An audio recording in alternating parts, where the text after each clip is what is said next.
Salut à tous, bienvenue dans Story Movies. Au sommaire de nos envies de cinéma, la reine-mère de la comédie, Josiane Balasco.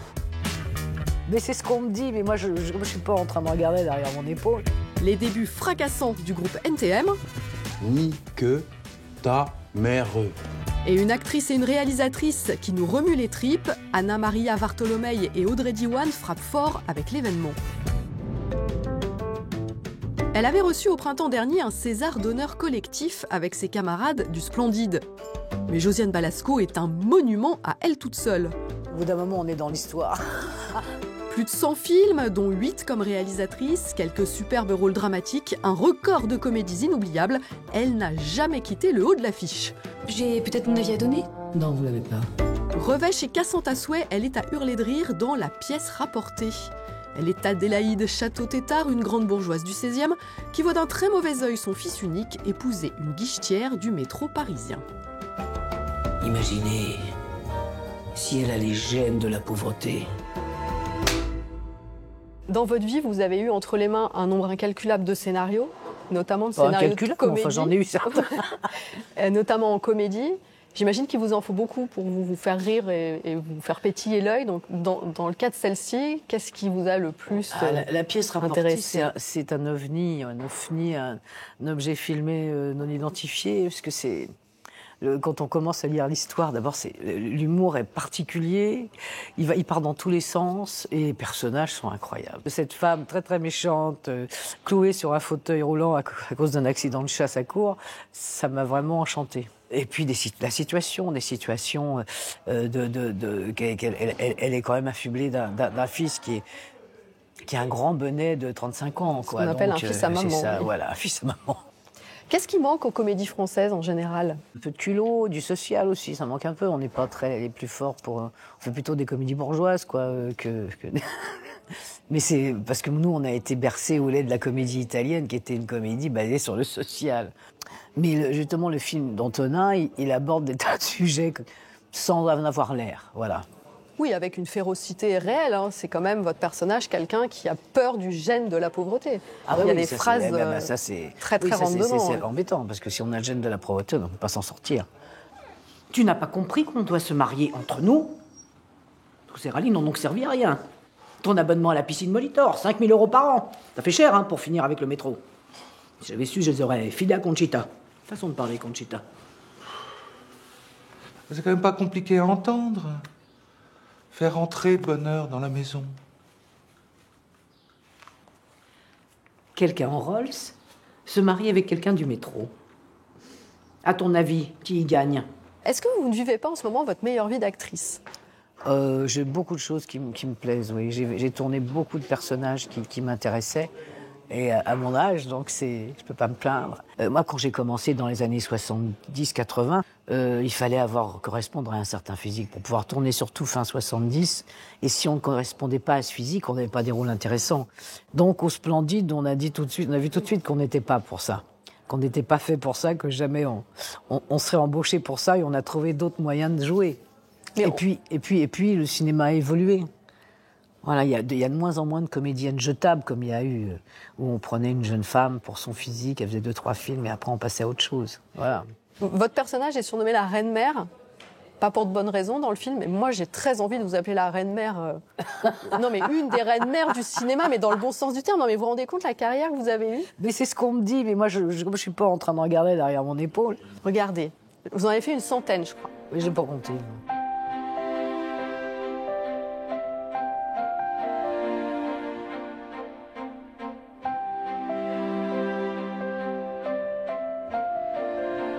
Si vous deviez, dans tous ces films, choisir le scénario le plus brillant, le mieux brillant. Écrit.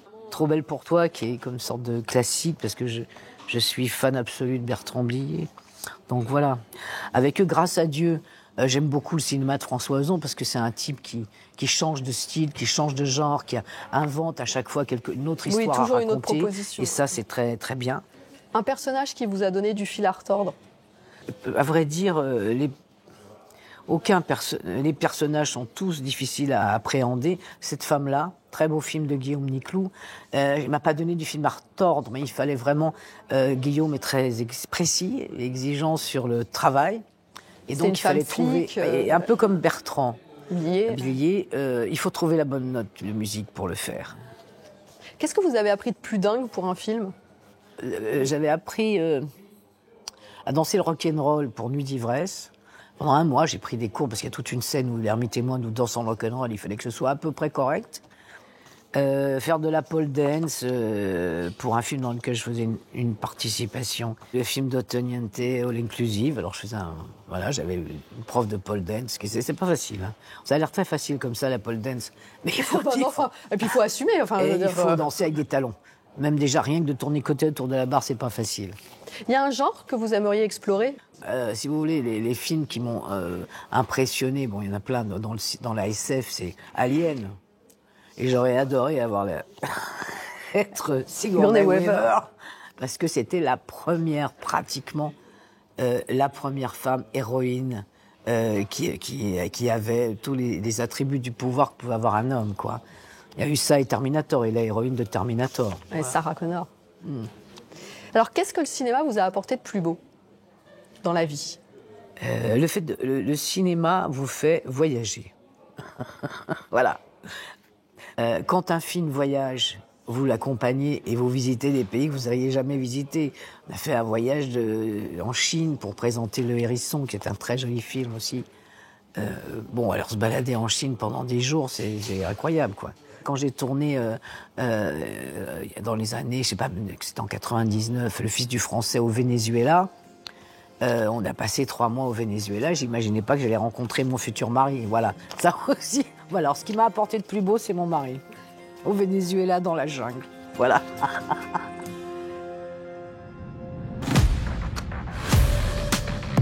Ces deux-là, c'est de la bombe, bébé. Sur grand écran, Théo Christine et Chandor Funtek mettent la fièvre dans les rôles de Joe Star et Cool Chain. À l'école, on me demandait ce que je voulais faire plus tard, je disais Joe Star. Mais dans l'absolu, je savais que c'est toi le Joe Star excellent et parfait. Merci. Suprême de Audrey Estrougo revient sur les débuts du groupe de hip-hop le plus mythique de la scène française, NTM. Ça veut dire quoi, NTM? Et dresse le portrait d'un duo créatif explosif. Alors à défaut d'une battle, interview entre frères de cœur. Quel point commun as-tu avec Didier aka Joe Star? Je pense qu'il est vachement tête en l'air. Ça, c'est un truc qui me définit aussi. Et sinon, les points communs ou ce que... Le retard, par exemple. Ouais, le retard, les doigts de pied, je m'en dis souvent. Et toi, alors, ta première rencontre avec Bruno Coolchen, il t'a dit quoi pour aider à trouver le personnage? Alors écoute, le meilleur conseil qu'il ait pu me donner, ça aurait été la manière de comparer ça à une espèce de ballet astral, leur concert, leur live. Comment gérer le contact, comment gérer la distance des deux gars sur scène, en fait. Encore une ascension, une nouvelle accession. Suprême et encore. Toujours en action. Devant toi, je suis bien, je fonce et j'aime ça. Quant à toi, toi là-bas, quand tu m'écoutes, je retire de ton crâne maintenant le dernier doute. Bois mes paroles et retiens les biens que je tiens. Enfin, dans mes mains, la solution pour guérir tes maux têtes, je t'envoie ma potion. Franchement, les scènes de concert, on s'est éclaté parce qu'ils nous ont mis dans les vraies conditions de concert. On avait du monde, on avait 300 personnes devant nous. C'était sonorisé comme dans un vrai concert. Donc on avait l'énergie du public, on avait la nôtre, et puis à chaque fois c'était jouissif, quoi. C'était une journée entière de concert NTM, quoi. Magnifique. C'était quoi la scène la plus dure à tourner pour toi? Alors la scène la plus dure à tourner, pour moi, c'était le concert qu'on a tourné à Clichy, avec les voitures dehors, tout le truc avec les feux et tout à l'extérieur. Parce que je sais pas, il y avait un truc. Il y avait de la pression. Ouais, il y avait une grosse pression. C'était une scène qui coûtait très cher. Ouais, en plus. Et c'était la nuit, il faisait froid, il y avait grave du monde. C'était assez. Il fallait la claquer en une prise. Ouais, ça, on n'avait pas le choix. Et donc voilà, c'était la plus galère, quoi. Yes, ça y est. Et donc, à quel moment tu as senti qu'on formait un vrai binôme, qu'on était vraiment connectés? Assez vite, ça, pour le coup. C'est-à-dire un binôme, j'ai senti tout de suite qu'on a eu une connexion humaine avant d'avoir une connexion dans le taf. J'ai senti qu'on avait faim, qu'on avait envie d'en découdre. C'est ça aussi. Et que c'était maintenant que jamais. Et que là, il y avait un binôme de travail. Ouais. Bah, écoute-moi, t'es avec moi là? C'est bon? T'es avec moi? Ouais. Laisse ce texte, tu le connais par cœur. Écoute, on a toute la journée pour faire des prises. Ça va rentrer. Ça va le faire. Est-ce que tu avais perçu la dimension politique du film tout de suite? Non, pas tout de suite. Non, parce qu'au début, moi, comme je m'y connaissais très peu en NTM, tout ça et tout, au début, j'étais vachement concentré sur le rôle et l'histoire avec le père, tout ce qu'il avait traversé, tout ça. Et non, elle c'est venu dans un second temps quand on a commencé à approfondir la chose, que j'ai commencé à me renseigner sur toutes les bavures policières qu'il y avait pu y avoir depuis cette époque-là. Ça a été renforcé aussi avec l'assassinat de George Floyd pendant notre prépa, donc ça m'a vachement plongé là-dedans. Et ça m'a fait prendre conscience que ouais, il y avait aussi cette dimension-là dans le film et qu'elle était importante. Et si cela est comme ça, c'est que depuis trop longtemps, des gens tournent le dos aux problèmes cruciaux, aux problèmes sociaux qui asphyxient la jeunesse qui réside aux abords, au sud, à l'est, à l'ouest, au nord. Ne vous étonnez pas. NTM n'est pas qu'un groupe de rap, c'est une histoire de France aussi, qui sont des gens quand même relativement... Voilà, les gars, ils sont restés là pendant 30 ans, c'est une carrière de 30 ans, quoi, c'est pas rien. Donc, savoir pourquoi, c'est important, d'où ça vient, quel était le contexte, est-ce qu'il a changé. Voilà. Parle bien. J'y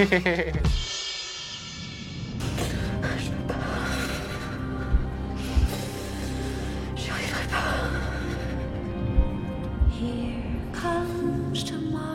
C'est un film qui vous prend aux tripes. On voudrait détourner le regard, mais on ne peut pas. L'événement est le récit d'un avortement clandestin en France dans les années 60, adapté du roman éponyme d'Annie Ernaux. Et il a valu à sa réalisatrice Audrey Diwan, dont c'est seulement le second long métrage, le Lion d'Or au dernier festival de Venise.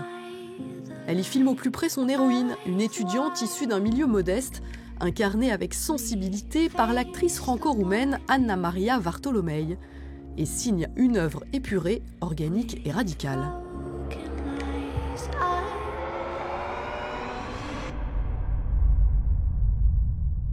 Comment vous avez appréhendé ce personnage, même si elle grandit à une autre époque, qu'elle a un destin qui est complètement différent du vôtre? Et je me suis rendu compte de l'ignorance, en fait, de mon ignorance vis-à-vis de la réalité d'un avortement clandestin. J'ai ressenti une colère, et je pense tout d'abord une colère vis-à-vis de cette ignorance, et puis aussi une colère vis-à-vis de cette réalité et de la violence et de la cruauté de ce processus. Et j'ai été nourrie par cette colère, et je pense que c'est cette colère qui m'a permis d'approcher ce personnage avec détermination et d'être droite et juste. C'est un film qui n'est pas très bavard, cependant, qui repose beaucoup sur le corps, sur le vôtre, sur votre visage, sur les silences. Comment vous l'avez vécu, ça? On l'a travaillé et surtout on s'est nourri de monologues intérieurs. On a posé quelques phrases, quelques mots qui allaient combler ces silences et voilà, l'idée était de rendre le corps vivant. Comment faire exister le personnage par le corps et comment faire passer les émotions, les sentiments par le corps aussi. C'est-à-dire que c'est un personnage qui intellectualise beaucoup. Et moi, j'aime bien qu'un personnage qui intellectualise ne soit pas obligé de tout exprimer par les mots. Et le souffle aussi, comment... Enfin, le temps passe, elle a à peine le temps de reprendre son souffle, comment elle est en apnée. C'est comme le spectateur, d'ailleurs. Et tu le voyais où? Dans un petit hôtel, près de la gare. Pourquoi? C'était bien. Je sais pas. Pourquoi il fallait pas épargner le spectateur? Pourquoi l'épargner? Enfin, moi, à la limite, je me pose la question à l'inverse. Pourquoi ne pas du tout l'épargner? Mais pourquoi traiter ce sujet en détournant le regard, en fait? Je vais vous dire, en fait, j'ai essayé d'être au plus près du regard de cette jeune femme sur elle-même. Je me dis, si je suis cette jeune femme... Qu'est-ce que je vois? Qu'est-ce que je vois? Mais je sais très bien qu'il y a des choses que je vais pas avoir envie de voir et que je vais regarder quand même. Et donc, j'ai envie de rendre ce regard vivant et d'en saisir avec le plus de justesse possible ce qui doit être à ce moment-là. Moi, mon désir à moi en tant que réalisatrice, c'était pas... je voudrais raconter l'avortement clandestin. C'est j'embrasse le parcours d'un personnage qui m'intéresse, qui me fascine, qui cherche à circonscrire son désir. Et puis c'est quoi d'avoir 20 ans, de l'éprouver, ce désir dans son corps et de ne pas pouvoir avoir de relation parce qu'il y a vraiment un état de frustration qui traverse cette jeunesse. Enfin, voilà, moi j'aime tous les sujets qui font l'ADN du livre et pas du tout seulement ce qui concerne l'avortement clandestin. Ce serait réducteur. C'est pour ça que je flirte, moi. On dit que je suis une allumeuse, mais est-ce que j'ai le choix? J'aimerais bien aller plus loin, j'en rêve toutes les nuits. Seulement t'en suis un. C'est pas le bon, puis après... Après... Tu tombes enceinte. J'ai l'impression de m'être émancipée, en fait, en tant que jeune femme et aussi en tant qu'actrice, de quelque chose, je sais pas, de certaines craintes que j'avais. C'est plein de choses qui font que voilà, en tant que jeune femme, je pense que je m'accepte mieux et je suis beaucoup plus confiante. Qu'est-ce que vous aurez envie d'oser par la suite? Qu'est-ce qui pourrait être un grand défi pour l'actrice que vous êtes? Je sais pas. Ah, allez, un truc un film d'action, quoi.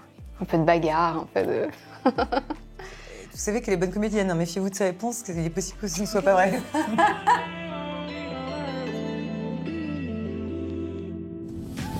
La semaine prochaine, dans Story Movies, Yvan Attal dirige son fils dans un rôle sur le fil.